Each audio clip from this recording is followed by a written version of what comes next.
House के साथ कोशिश की गई कि एड्रेस के ज़रिए, इस खुतबा के ज़रिए गवर्नमेंट के जो इंटेंशंस हैं, गवर्नमेंट के जो इरादे हैं, जो अभी तक हुआ, जो होना बाकी है, उसके बारे में हम जिक्र करें। अब कई साथी एक एक नुक्ते पे गए और कहा ये नहीं था, ये नहीं था, ये नहीं था, पिछली एड्रेस में ये था, इस बार इसका जिक्र नहीं हुआ। स्पीकर साहब, गवर्नमेंट एक एड्रेस से दूसरी एड्रेस तक नहीं चलता। गवर्नमेंट 5 साल इन कंटिन्यूएशन चलता है। 4 महीने पहले इसी हाउस के सामने एलजी साहब ने पहला अपना खुतबा पेश किया। ज्यादातर बातें उसमें हुई। अब ये जरूरी नहीं है कि जो बातें 4 महीने पहले की गई उन्हें दोबारा भी दोहराया जाए। पहला खुतबा देखिए, ये देखिए, ये इन कंटिन्यूएशन होता है, ये इन एडिशन होता है। ये खुतबा 4 महीने वाले पहले को रिप्लेस नहीं करता, उसको ऐड कर देता है। तो मेरे वो साथी जो ये तासुर शायद पैदा कराने की कोशिश कर रहे हैं, जनाब हम कुछ चीजों पे अचानक खामोश हो गए, हमने कुछ चीजों का जिक्र नहीं किया, शायद 4 महीने पहले किया था लेकिन अब नहीं किया क्योंकि अब कोई किसी ने कहा ये कोई प्रेम पत्र है। अब अगर हमने प्रेम पत्र लिखवे में लिखते, मकसद ये था कि शुरुआत वहां से हुई, इसमें हमने और इजाफा किया। जब अगले साल मैं उम्मीद करता हूं उस वक्त गवर्नर होंगे, जब उस वक्त गवर्नर साहब का खुतबा होगा और इजाफा होगा और अगले 5 साल तक ये सिलसिला चलता रहेगा। तो इसलिए मेरे जो सीनियर साथी श्यामलाल शर्मा जी पेजेस गिन रहे थे, जनाब उसमें इतने पैरा थे तो इसमें इतने पैरा हैं, उसमें इतने पेज तो इतने पेज। कागज बचाने का मेरा इरादा नहीं था। अगर कागज बचाने का ही होता तो हम फटाफट वो ई गवर्नेंस के जरिए आप तक पहुंचा देते। थोड़ी सी आपको हम राहत पहुंचाने की कोशिश कर रहे थे, इस बात का एहसास रखते हुए कि अगर एलजी साहब का खुतबा हम 1-1.5 घंटा रखते आपको सुनना पड़ता। अब कल ठीक इसी जगह लगभग 11-11:15 बजे आपको फिर मेरा ही भाषण सुनना होगा, कोई 2-2.25 घंटे, वो भी अंग्रेजी में। तो हमने सोचा ना, जब गवर्नर साहब ने 4 महीने पहले इतना लंबा सारा खाका आपके सामने खींचा, तो इस बार इसको थोड़ा कंसाइज करके बाकी बातें हम बाद के लिए। तो इसमें ऐसी कोई बात नहीं है कि हम अपना एजेंडा निकाल रहे हैं या किसी चीज पे हम खामोश रहना चाहते हैं। अब कई सारे साथी इस तरफ से भी, ऑपोजिशन के बेंचेस के तरफ से भी डेवलपमेंट के हिसाब से बातें आई, कुछ सवाल आए, कुछ चीजों का जिक्र हुआ। अब मैं दोबारा ये बात दोहराऊंगा कि इस बात का एहसास रखते हुए कि कल उन्हीं चीजों पे बजट के दौरान मुझे बात करनी होगी, उसके ठीक बाद ग्रांट्स पे सिलसिला शुरू होगा, उस पे भी बहस होगी। मैं हाउस का वक्त नहीं लेना चाहूंगा और एक एक डेवलपमेंट की चीज को जो है यहां पे बात करें। कल बजट के सिलसिले में शुरू हो ही जाएगा और आने वाले कुछ दिनों पे हर इशू जो यहां ऑनरेबल मेंबर ने टच किया, हर महकमे को लेके, उन पे हम जो है अपना जवाब दे देंगे।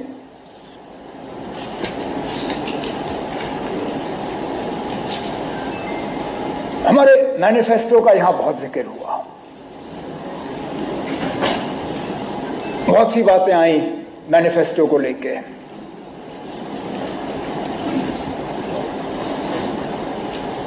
हमने सोच समझ के वो डॉक्यूमेंट तैयार किया।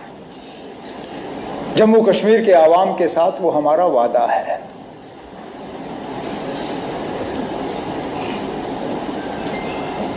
हमने जब ये मैनिफेस्टो लोगों के सामने रखा, हमने उन्हें ये कहा कि हम आपसे 5 साल का मौका मांग रहे हैं। हम इस 5 साल के दौरान ये तमाम चीजें करके अपने आप को आपके सामने पेश करेंगे। मैं आज इस हाउस में जम्मू कश्मीर के लोगों को यकीन दिलाना चाहता हूं कि जो बातें A to Z, जो बातें हमने अपने मैनिफेस्टो में की हैं, हम इन आने वाले 5 साल में उन बातों पर कायम रह के उनको पूरा करेंगे। उनमें से बात हुई। अब मैं इसमें सियासत में उलझना नहीं चाहता हूं, नहीं तो बहुत कुछ कहा जा सकता है इन कैदियों के बारे में, जिन पे 2016 में केस लगे थे और उनसे केस वापस लेने के वादे हुए जो फिर नहीं हुआ। जो टर्मिनेशंस की बात यहां पे हुई सरकारी मुलाजमों की, उसका सिलसिला किस दौर में शुरू हुआ वो हम सब जानते हैं, लेकिन सिलसिला रुक जाना चाहिए। उस पर हम वादाबंद हैं और हम अपने वादे पे कायम रहेंगे। अब लीडर ऑफ द ऑपोजिशन साहब ने ये कहा कि हम पीएसए इस्तेमाल करते हैं तो क्या गुनाह करते हैं। अब अगर पीएसए ही आपका हथियार है तो आपका केस कमजोर है ना। आप मान के चलिए,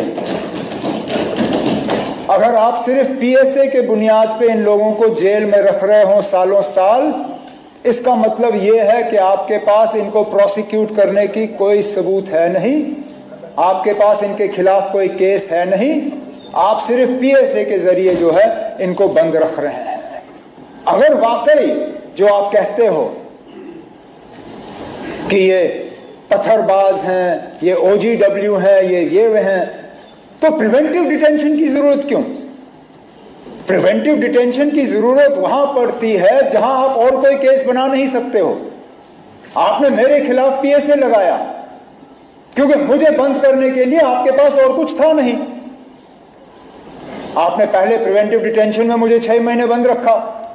जब वो अरसा बीत गया और आपके पास और कुछ था नहीं तो पीएसए लगा के मुझे बंद कर दिया।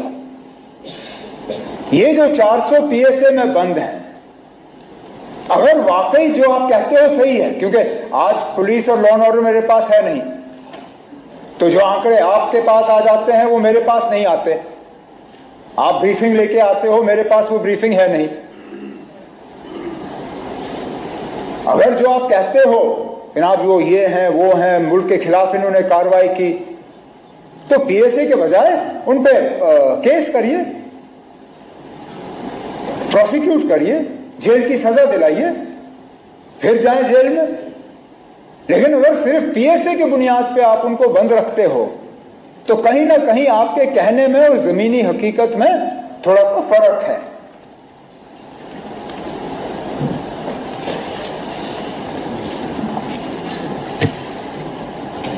$370 के हवाले से बहुत बात हुई। मैं फिर honourable leader of the opposition की तकरीर के हवाले से ही बात करूंगा। कहा कि 370 को लेके हम हाउस का टाइम जाया करते हैं, लेकिन जितना हमने 370 पे बात की उससे ज्यादा तो शायद उस तरफ से बात आई। हर तकरीर में 370 को हटाने की जस्टिफिकेशन वहां से आई।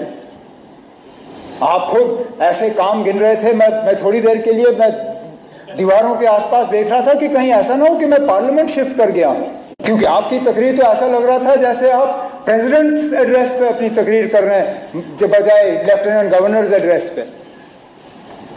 यहां के काम गिनने के बजाय आप दिल्ली की हुकूमत, मरकजी हुकूमत के काम गिन रहे थे।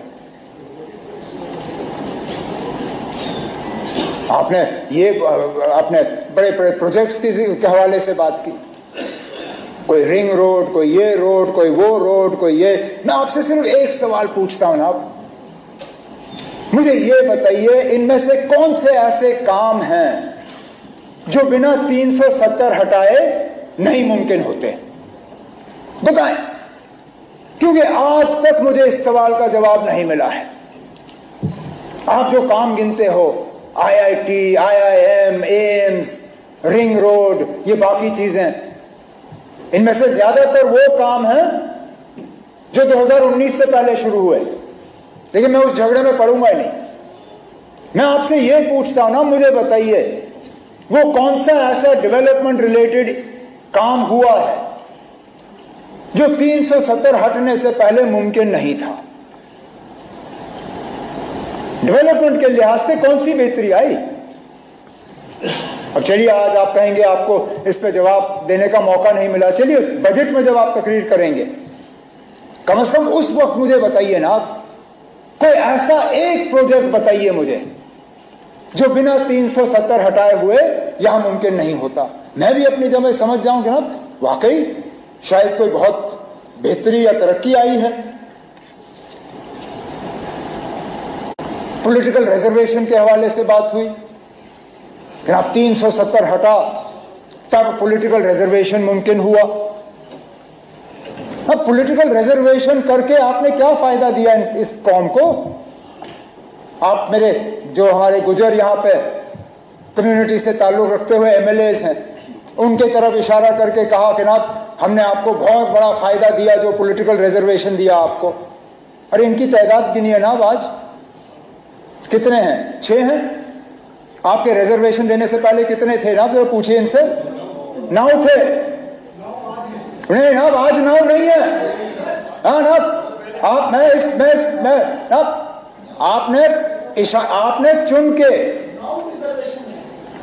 आपने चुन के गुजर कम्युनिटी को कहा ना, आप थे ना, आपने इनको कहा, आपने अब आप अपनी बात को दूसरे अंदाज में पेश करेंगे, लेकिन मैं हाउस में मौजूद था। आप थे ना, आप बैठिए ना, आप बैठे। आपने उस वक्त हमारे तरफ उंगली करके ये कहा कि इन लोगों ने आपको, मतलब गुजरों को, ST का दर्जा देने के बाद भी पॉलिटिकल रिजर्वेशन नहीं दी। ये कहा आपने ये नहीं कहा कि हमने 9 सीटें पॉलिटिकल रिजर्वेशन दी। आपने गुजर कम्युनिटी को कहा कि आप लोगों को ST का दर्जा मिला था, लेकिन इन लोगों ने आपको पॉलिटिकल रिजर्वेशन नहीं दी। उसके बुनियाद पे मैं आपसे पूछता हूं ना कि पॉलिटिकल रिजर्वेशन देके आपने फायदा क्या दिया? उस वक्त 9 थे, अब 6 हैं। अब आप कहोगे पहाड़ियों की आबादी बढ़ गई, यहां तादाद बढ़ गई, लेकिन इसमें से 2 तो मेरे साथी ऐसे हैं जो जीत के आ गए, तो कोई ऐसा तूफान नहीं। तो मैं फिर इस बात पे आता हूं ना कि 370 हटाने के बाद कौन सा ऐसा करिश्मा हुआ जिसकी बुनियाद पे आप कहोगे जनाब कि जमीन आसमान का फर्क पड़ा, बहुत फायदा हुआ लोगों को। फिर आपने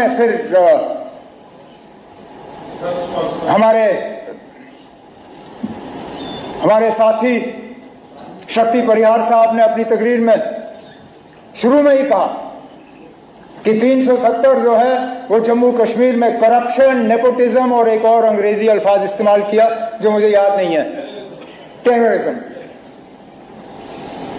चलिए एक सेकंड के लिए टेररिज्म, मैं ये जब टेररिज्म की मैं बात सुनता हूं तो मैं थोड़ा परेशान। एक सिस्टर अमृतसर में ब्याही हुई है, उसके हस्बैंड की डेथ हो गई थी, वो हमारी प्रॉपर्टी को नहीं ले सकती थी। आज वो मैं आ रहा हूं ना, मैं आ रहा हूं उस बात पे, मैं उस बात पे भी आ जाऊंगा, मैं उस बात पे भी आ जाऊंगा। टेररिज्म, अभी तक तो लीडर ऑफ द ऑपोजिशन साहब कह रहे थे कि यहां पे टेररिज्म के लिए पाकिस्तान कसूरवार है, इसलिए हम पाकिस्तान से बात नहीं करेंगे। लेकिन शक्ति परिहार साहब कहते हैं कि टेररिज्म यहां पे 370 की बदौलत है।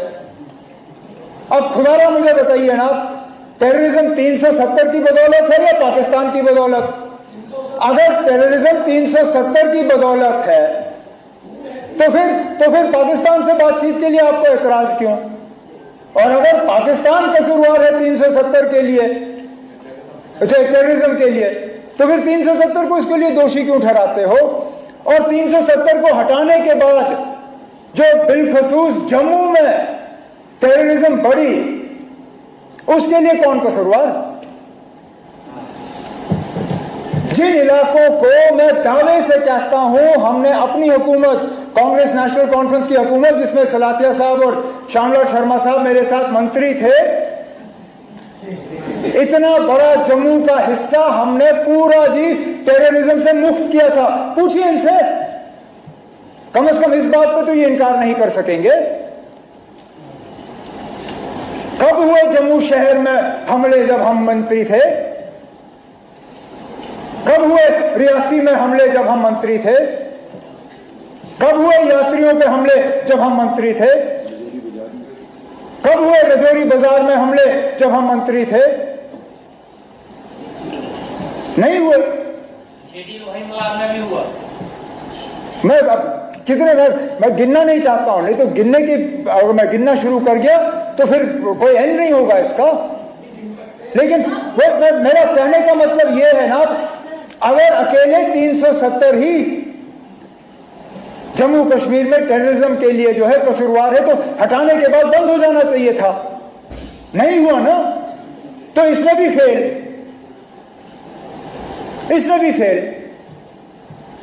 फिर नेपोटिज्म की तो मैं बात करूंगा ही नहीं, क्योंकि उसमें कोई पार्टी जो है वो कहते हैं ना हमाम में सब नंगे, ना हम नेपोटिज्म की बात कर सकते ना आप, तो छोड़ दीजिए उसको। अब करप्शन की हम बात करें, 370 करप्शन के लिए जो है जिम्मेदार था और हटने के बाद अब करप्शन है नहीं। जल जीवन मिशन पे सबसे ज्यादा शोर किसने किया ना? सबसे ज्यादा शोर जल जीवन मिशन पे किसने किया? क्या कहा? जुगाड़ जीवन मिशन? हाँ, जुगाड़ू जीवन मिशन, जल जुगाड़ मिशन, कुछ ऐसा ही कहा। ये मेरे अल्फाज नहीं है, उस तरफ से आए। हम एज मिनिस्टर, अब शायद कहना नहीं चाहिए, लेकिन हम आपस में बैठ के ये बात करते हैं कि अगर क्वेश्चन आवर में पहले 2 सवाल जो है वो जल जीवन मिशन के हों, हमारा काम आसान हो जाता है, क्योंकि 40-45 मिनट तो इसी बेचारे जावेद राणा साहब के ही निकल जाते हैं। क्योंकि आप में से कोई ऐसा नहीं है जो जल जीवन मिशन को लेके परेशान नहीं या शिकायत नहीं करता। एक चलिए माइनिंग पे करप्शन पे इल्जाम आपने लगाए, हमने नहीं। हमने तो इसका कभी जिक्र ही नहीं किया। इस सेशन से पहले जल जीवन मिशन के बारे में शिकायतों का आपने हमसे तो सुना नहीं होगा। जमीनों के मामलों में करप्शन की बात, मिस गवर्नेंस की बात, कन्वर्जन ऑफ लैंड यूज, वो हमारी बदौलत नहीं, वो सब पोस्ट 370 आया, जिसकी बात श्यामलाल शर्मा साहब ने क्वेश्चन आवर के दौरान इतने जोरों शोर से किया। वो सारा कानून तो 370 हटने के बाद आया। तो फिर मैं पूछता ना, क्या बेहतरी आई? करप्शन भी नहीं रुका, मिस गवर्नेंस भी नहीं रुका। अब ठीक है, आप कहते हो कभी नहीं आएगा, हम कहते हैं हम वापस लाएंगे। वो कहते हैं उम्मीद पे दुनिया कायम है। ठीक है ना, हम अपनी उम्मीद की दुनिया में रहेंगे, आप अपनी दुनिया में रहो, देखते हैं कौन सही निकलता है। लेकिन ये मुझे मत कहिए ना कि अब सुप्रीम कोर्ट का मोहर लग गया है। मैं वकालत नहीं जानता हूं, शायद मुझे नहीं मालूम अगर आपने वकालत की होगी या नहीं, लेकिन आपके आसपास काफी मतलब अच्छे हट्टे कट्टे वकील बैठे हैं ना। ये भी जानते हैं ना कि अदालत का फैसला दूसरी अदालत में टाला जा सकता है या बदलाया जा सकता है। सुप्रीम कोर्ट में 3 जज का बेंच जो है 5 जज का बेंच बदला सकता है, 5 जज का बेंच 7 जज का बेंच बदला सकता है। जब तक पूरा बेंच नहीं बैठता तब तक फैसले बदलाए जा सकते हैं। अब क्या इस तरह के हालात मुल्क में पैदा होंगे या नहीं होंगे, आप कैसे कह सकते हो ना? ठीक है ना, आपके पास कौन सी ऐसी जादू की छड़ी है कि आप कह सकते हो कि इस तरह के हालात कभी मुल्क में बनेंगे नहीं? मैं तो ये दावा कर नहीं सकता हूं। ये दावा लोग करते जब बीजेपी के 2 MP थे राजीव गांधी साहब के वक्त में। उस वक्त कभी सोचा जा सकता था कि मुल्क में इस तरह के हालात होंगे, लेकिन बन गए। क्या पता ना अब आगे क्या होगा। हम फिलहाल इस पे बात करते रहेंगे, वो हमारा हक है। ये हक आप आपसे छीन नहीं सकते, क्योंकि जो हम बात कर रहे हैं वो इस मुल्क के आईन के तहत कर रहे हैं। अब मैं इस बात में पढ़ूंगा ही नहीं कि टेम्पररी स्टेटस था या नहीं था।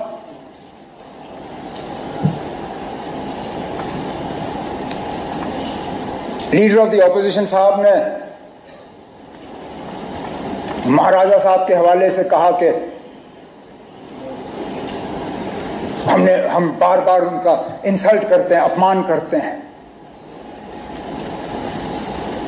हमारे तरफ से तो कभी नहीं हुआ। एक जगह बताइए ना आप जहां पे महाराजा साहब की लेगेसी को हमने कहीं जख्म पहुंचाया हो, कहीं नाम बदलाया हो, बताए ना कहीं पे भी। मेरे हुकूमत में, कांग्रेस की हुकूमत में, मेरे वालिद साहब की हुकूमत में, जब PDP और कांग्रेस की हुकूमत थी तब, बताए ना आप कहीं पे हमने नाम बदले?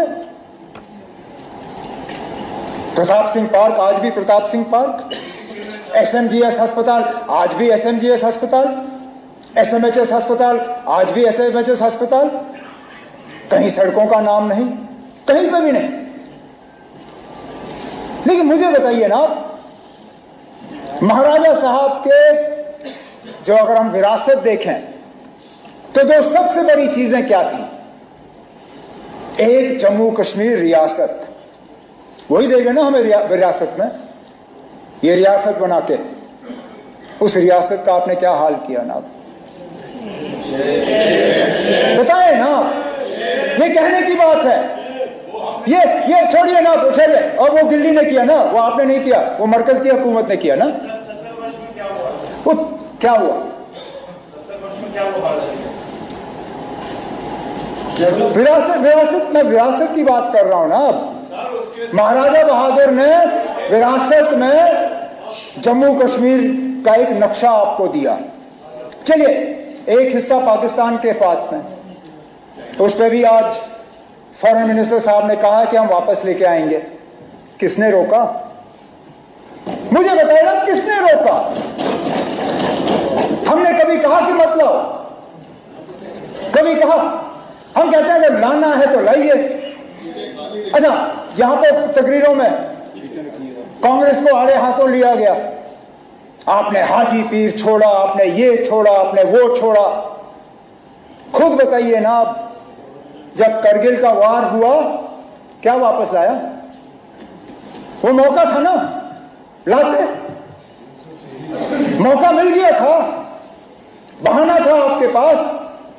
पाकिस्तान ने हमला किया था, अगर लाने का इतना शौक था उस वक्त लाते। नहीं लाए, चलिए कोई बात नहीं, उस वक्त नहीं हो पाया। आज अगर ला सकते हो लाइए ना। हम में से कौन सा ऐसा है जो कहे ना लाए? ला सकते हो तो लाइए। लेकिन उसके साथ साथ जब आप वो नक्शा देखते हो ना जम्मू कश्मीर का, उसमें जम्मू कश्मीर का एक हिस्सा पाकिस्तान के पास है, ठीक, लेकिन एक हिस्सा चीन के पास भी है। उसकी बात क्यों नहीं होती? उसका जिक्र क्यों नहीं होता? जब आप लाएंगे ना, मेहरबानी करके जब ये थोड़ा सा हम पे एहसान करिए, जब उस तरफ का लाएंगे तो जो चीन के पास है ना वो भी लाइएगा। लेकिन चलिए, वो 2 हिस्से जो चले गए वो छोड़ दीजिए। जो महाराजा साहब ने जम्मू कश्मीर का नक्शा बनाया था उसके भी आपने 2 हिस्से किए, लद्दाख को अलग किया। अब आप कहते हो लद्दाख के लोग ये चाहते थे। कभी पूछा आपने उनसे? कभी मालूम करने की कोशिश की? पहले दिन से करगिल के लोग इस फैसले के साथ नहीं थे, ठीक। आज अक्सर बेशतर लद्दाख की आबादी जो है, बौद्ध आबादी, वो भी इस फैसले के साथ नहीं है। आज जिन लोगों ने 5 अगस्त 2019 को मिठाइयां बांटी थी, आज वो भी कहते हैं कि शायद इससे बेहतर तो हमारी हालत जम्मू कश्मीर के साथ ही बेहतर थी। तो पैदल आए लेह से दिल्ली अपने हकूक हासिल करने के लिए, तो वो विरासत का जो हमें मिला था वो भी नहीं रहा। और विरासत में महाराजा साहब क्या छोड़ गए हमारे लिए? स्टेट सब्जेक्ट लॉज, कि हमारी जमीन हमारी, हमारी नौकरियां हमारी। कहां है वो लॉज ना? कहां है वो कानून? आज आपकी जमीन पे आपका क्या हक है ना? क्या आज आपकी नौकरियों पे क्या हक है आपका? इससे अच्छा तो हिमाचल का हाल है। हिमाचल पे फैक्ट्री लगती है तो वहां कानूनन 70% जो है मुलाजिम हिमाचल के होने हैं। वहां अगर होटल लगता है तो 70% मुलाजिम हिमाचल के होते हैं। आप बताइए ना कौन सा ऐसा कानून यहां पे है? तो जब महाराजा साहब का नक्शा आपने नहीं रखा, जब महाराजा साहब का स्टेट सब्जेक्ट का कानून आपने नहीं रखा, तो हमने अपमान किया या आपने किया?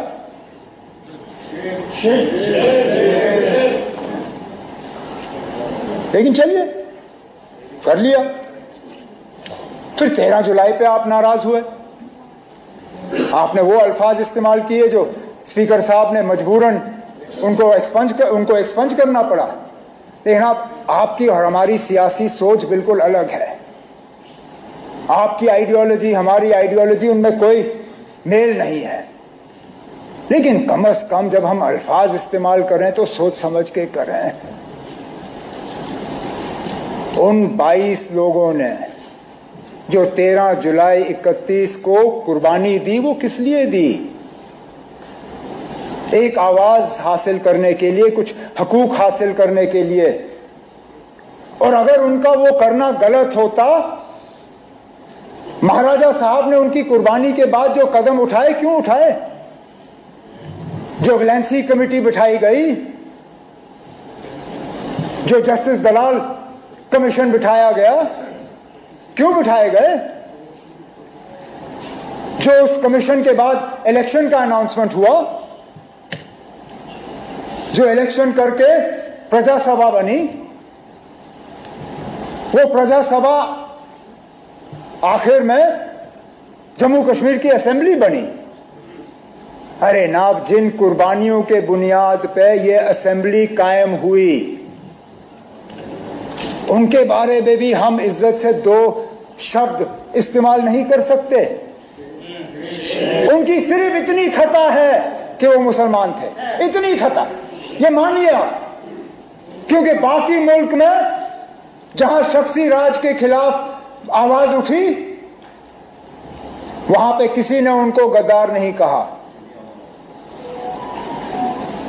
लेकिन यहां पे क्योंकि वो मुसलमान थे और जमहूरियत के लिए लड़ रहे थे, हमारे मुंह से उनके बारे में इस तरह के अल्फाज कितनी आसानी से निकलते हैं। अब मैं बाकी इतिहास हिस्ट्री में नहीं जाऊंगा, क्योंकि मैंने तारिगामी साहब की तकरीर के बाद उनको एक पर्ची भेजी। मैंने कहा ना, आपने तो मेरी आधी तकरीर मुझसे ले ली, जो आपने पूरा हिस्ट्री का हमें यहाँ पे सुना दिया, तो मैं उसी को अपनी तकरीर समझ के तारिगामी साहब की बात जो है उसको ओन करता हूं। लेकिन आप ये मानिए, आप चाहे आप 13 जुलाई की छुट्टी रखें ना रखें, चाहे आप 5 दिसंबर की छुट्टी रखें ना रखें, उन लोगों की कुर्बानियों को यहाँ के लोगों के दिलों से कोई निकाल नहीं सकेगा। आपको क्या लगता है ना, 5 दिसंबर की छुट्टी हटा के शेर कश्मीर का जो उनकी कद है वो कम होगी? अरे ना, अगर आपने हमसे पूछा होता, मैं अपनी मर्जी से वो छुट्टी छोड़ देता। मेरे साथी, पता नहीं उनको याद है या नहीं है, जब मैं वजीर आला था पिछली बार, मैंने अपने साथियों से उस वक्त कहा कि मैं 5 दिसंबर की छुट्टी छोड़ना चाहता हूं। सलाथिया साहब गवाह हैं। मैंने कहा इस जम्मू कश्मीर में छुट्टियां बहुत ज्यादा हैं, मैं छुट्टियां कम करना चाहता हूं, लेकिन अगर मैं बाकी छुट्टियों को काटना शुरू करूंगा, ये लोग मुझे कहेंगे कि देखो अपने दादा की छुट्टी तो रखी, बाकियों को काट गए। तो मैं पहले शेर कश्मीर की छुट्टी जो है 5 दिसंबर वाली निकालूंगा, फिर हम और छुट्टियां जो है कम कर लेंगे, क्योंकि मुझे मालूम है शेर कश्मीर की शख्सियत जो है वो 5 दिसंबर की छुट्टी से नहीं है। उन्होंने जो जम्मू कश्मीर के लिए किया वो कोई मिटा नहीं सकता।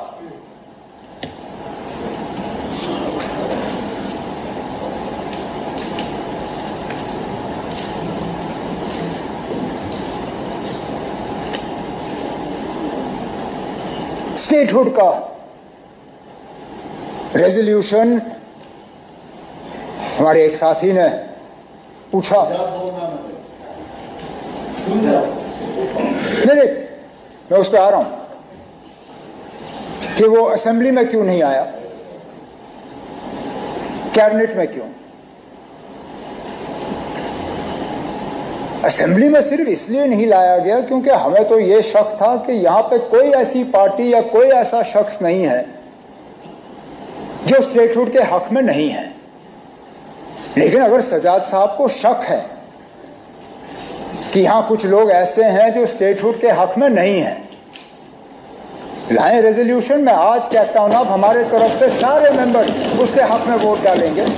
वैसे भी शायद कल या परसों इन्होंने वैसे भी हाथ ऊपर करवा के 2 रेजोल्यूशनें तो यहां पास कराई थी, ये वाला भी पास करा देते, हम अभी हाथ ऊपर कर लेते। नहीं ना, ये वाला अब इनसे बात करके करवा लीजिए, लाइए ना, इनसे मशवरा कर लीजिए, आपके वहां बैठे हुए हैं, लाए ना, हमें कोई एतराज नहीं है। लेकिन उसके साथ साथ जब तक हमें स्टेटहुड वापस नहीं मिलता, तब तक गवर्नेंस पे क्लैरिटी के लिए जो बिजनेस रूल्स जो हैं उन्हें फ्रेम करने की जरूरत थी। अब बेशक थोड़ा वक्त लगा, लेकिन कल रात को कोई 8 बजे के आसपास हमने कैबिनेट की मीटिंग की। हमारे बिजनेस रूल्स जो है वो फ्रेम हो गए हैं, कैबिनेट ने उनको मंजूरी दी है। उस मंजूरी को अब लेफ्टिनेंट गवर्नर साहब के पास भेजा हुआ है और उम्मीद की जा रही है कि उस पर जो है मंजूरी दिलवाई जाएगी, ताकि कम से कम जब तक ये सिस्टम जो है हमारा है, मैं तो मान के चल रहा हूं कि टेम्पररी है, लेकिन जब तक है ठीक तरह से चलना चाहिए, कोई कंफ्यूजन की गुंजाइश रहनी नहीं चाहिए। वो कंफ्यूजन कम हो, उसके लिए ये जो बिजनेस रूल्स हैं ये चलें आगे तो अच्छा है।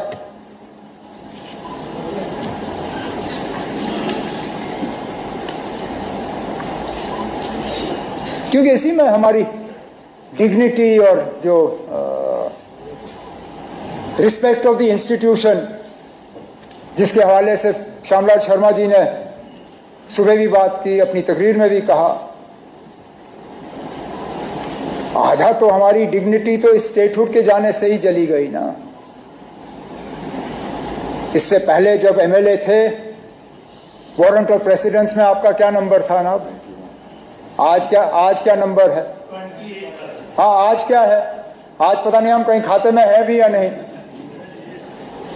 मेरा नंबर एज चीफ मिनिस्टर, जब मैं इससे पहले यहां खड़ा था, मैं यूनियन कैबिनेट मिनिस्टर के बराबर था। अपनी रियासत में तो यूनियन कैबिनेट मिनिस्टर से भी ऊपर। आज तो पता नहीं मैं एमओएस के नीचे कहीं घूम रहा हूं।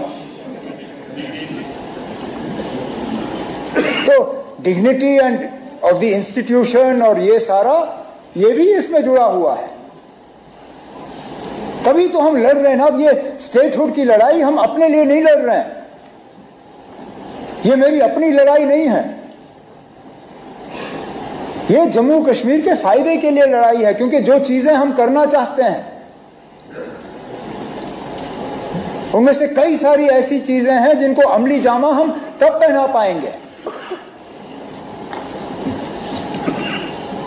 जिन चीजों को वापस लेने की जरूरत है, जिन चीजों को बदलने की जरूरत है।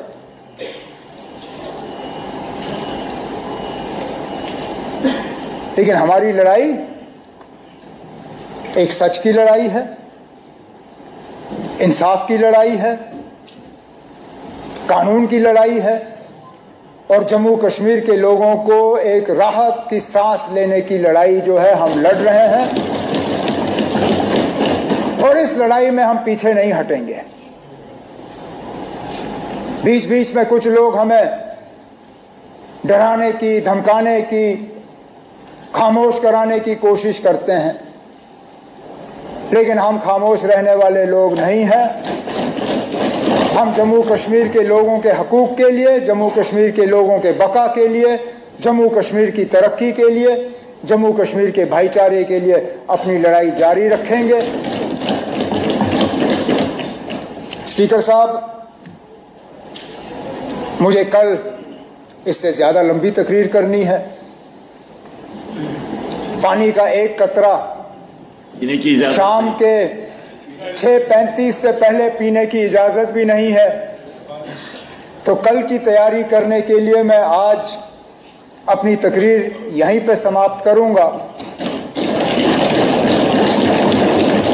एलजी साहब को उनके खुतबे के लिए मैं अपने तरफ से शुक्रिया करता हूं और उम्मीद करता हूं कि हाउस के तरफ से एलजी साहब का शुक्रिया होगा। बहुत बहुत शुक्रिया।